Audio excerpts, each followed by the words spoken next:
Hi guys, it's Harrison from GFB. Today we're going to be installing a GeForce 3 part number 3005 on our Mitsubishi Evo 9. We've already taken out most of the bits that you'll need to remove to get to all the bits in the engine bay, so let's get going with the installation.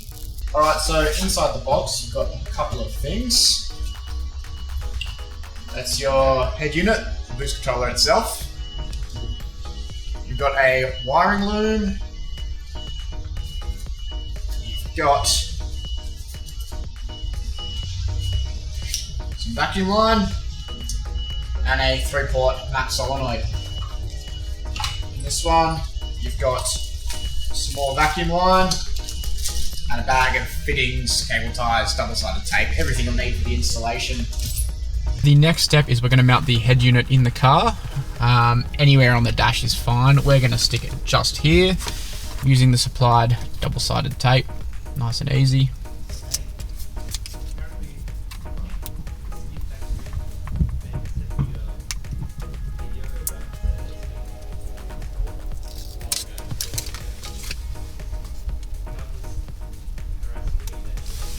Perfect. Alright, so the next step is we're going to be installing the vacuum and boost supply to the head unit. This we've already run through the firewall, and now we just have to hook it up to the intake manifold somewhere after the throttle body. So we generally recommend to try and avoid using the blow-off valve line if possible. It may just change slightly as the valve opens and closes. So we're going to use this one over here that goes to the fuel pressure reg. Once you've placed your head unit on the dash, mounted it where you want it to be, and you've run the boost and vacuum reference hose, next step is to wire it all in. Wire it in, the first step is to run the black wire to a ground. We're using the ground terminal on the battery. If you do want to do it inside the car, under the dash somewhere, that's fine. Just make sure it's a clean, reliable wiring ground, and that it can handle the current. Then with the power wire, we use an adder fuse, adder circuit, which basically taps into an existing fuse on the fuse box and adds a second fuse on top of that. The original fuse is 15 amp, that's still there to wire the cigarette lighter, and then we've added an additional 5 amp fuse on top of that to run the head unit. 5 amps is pretty small. The head unit and the whole system itself won't draw more than 3, so don't go putting a huge fuse in there. So once you've got your power and your ground connected, the only other wires you have to wire in are the 2 wires that go to the solenoid. So run those through the firewall and plug it into the solenoid. Our solenoid's mounted down there somewhere. At the moment, we've plugged it in electronically, but we don't have the hoses going to that solenoid yet.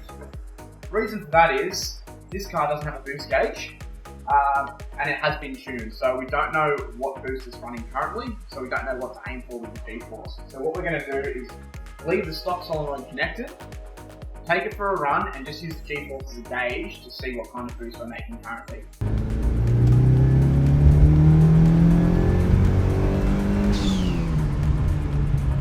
Alright, so we've did a boost run with the stock solenoid still plugged in. We got to 22 PSI, so when we start to tune the GeForce, that'll be what we aim for as a baseline. So we're installing this on a car with an internal wastegate actuator.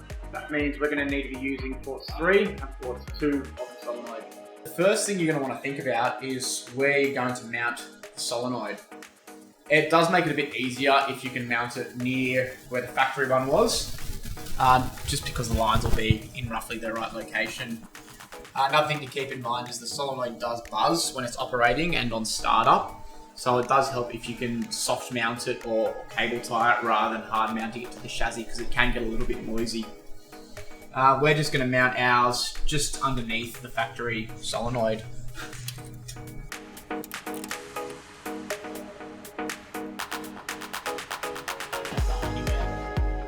This hose here is the vent hose for the factory solenoid that just runs back to the intake. We don't need that in this application. You can use it if you want to. You just run it to port 1 on the 3-port. We're not going to do that though, so we're just going to block this one off.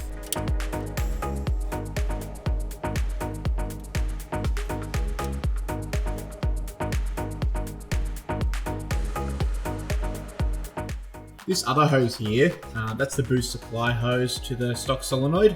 Now this system, with its T-piece down here, is designed to use a 2-port solenoid. Now our boost controller kits come with a 3-port solenoid, so we're going to remove this line and replace it with the supplied silicone hose.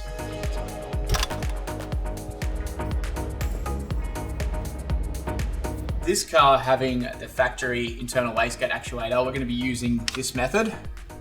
So basically you just need a boost pressure source and the wastegate actuator. In this case, the boost pressure source is here and the wastegate actuator is here. So to plumb in the solenoid, we're going to use the larger diameter hose that's provided. We're going to split this into 2 lengths. One length is going to go from here, which is the boost pressure source, and that will go to our solenoid. So I'm just going to cut that hose now that I know the length that's needed. So the boost pressure source will be going to port 3 on the solenoid.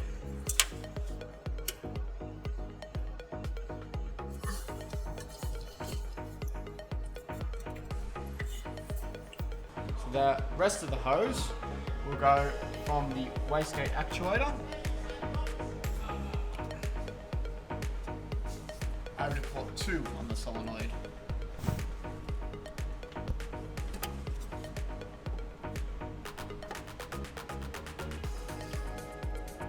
We're just going to put a few cable ties around this to tidy it up a little bit.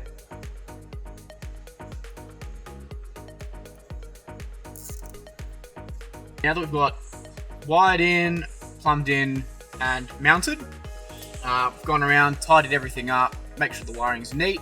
It's not touching anything hot like the exhaust. We haven't cable tied around any of the vacuum hoses or, run them over the steering column, anything like that. Now there's just 2 checks you can do before you actually start controlling boost to confirm just the basic operation of the G-force. The first one is when you power it up, you should hear the light comes on, GFB is displayed, and you hear the solenoid buzz. That's just to confirm that the solenoid's plugged in, it's being controlled by the controller. The other thing you can do is we've just got a spare bit of hose we had left over, plumbed it in straight to the controller, and just with your mouth you can apply a bit of pressure or vacuum just to confirm that the map sensor is working. That's all good. Alright, so that's how you install the G-force. Now you can head over to the basic setup video and that'll show you how to set up and start controlling boost.